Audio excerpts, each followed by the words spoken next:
name is Haley, and I will be giving a speech on the dangers of social media.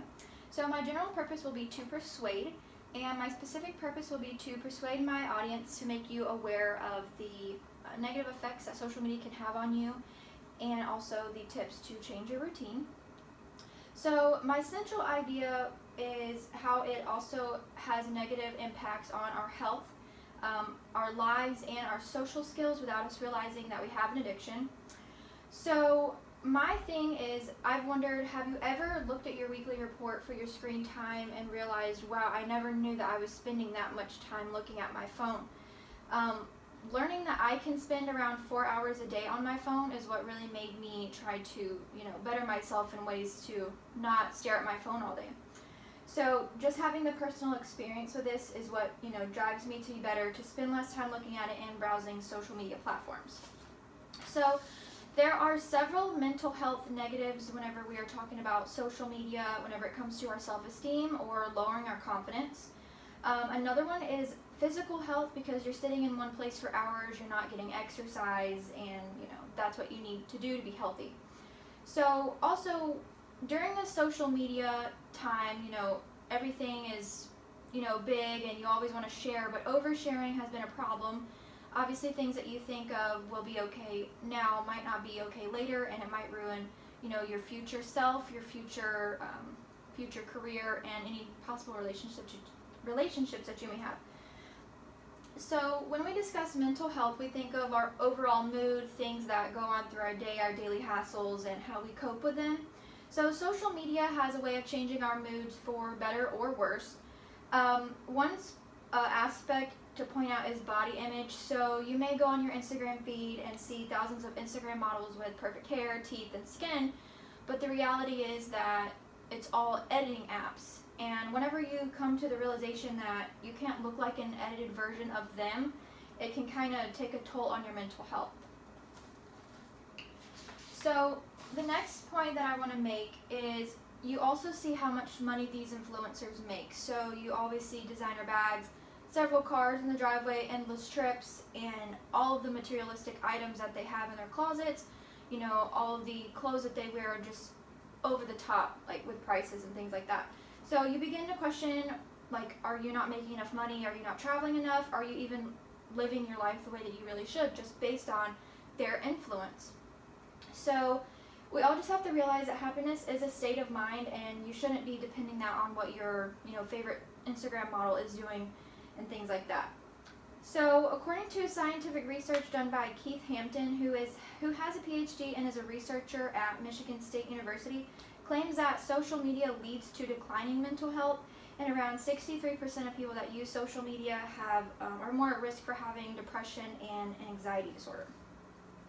So physical health is an important part of our daily lives, and is something that we always need to have on our minds. So whenever we're spending hours scrolling through our phones, neglecting the responsibility that our body needs to stay healthy, which is working out, we're all being sedentary, and we're altering our bodies, basically altering the way our metabolism works and things like that. So also, too much screen time can create issues falling asleep, and it's usually recommended to spend around 20 minutes before bed away from the screen, so you can slow your mind, let your eyes adjust, and your body is easily able to relax before you get into bed. So another way to change your screen time would be to change the notifications, the way that the notifications pop up on your phone. There's also a good trick to changing the grayscale on your phone, which is where everything on your phone appears gray in the settings and throughout your whole entire phone, because our brains are more prone to look at shiny, colorful things that kind of deters us from wanting to even look at it if it's not appealing to the eye.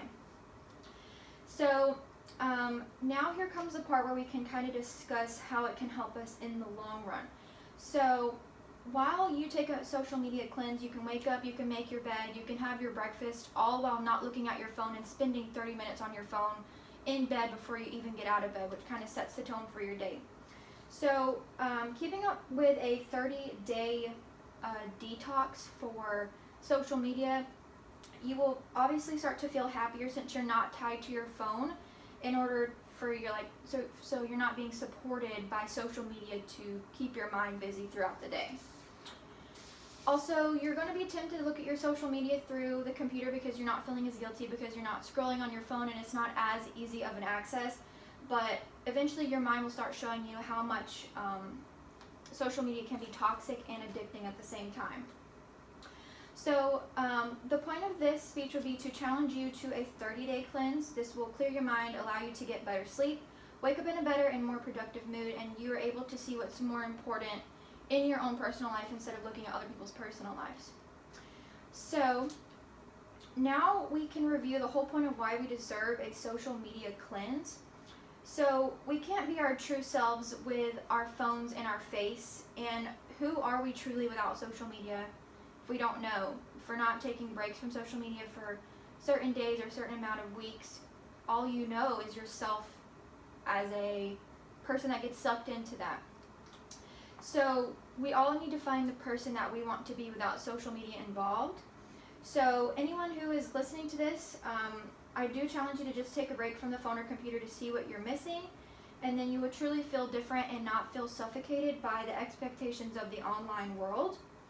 So I'm hoping this will inspire you to take the plunge for yourself and see that you can do it, and it just takes a little push in the beginning. Obviously it is hard, but you're going to be able to enjoy the ride of life without the screen staring back at you.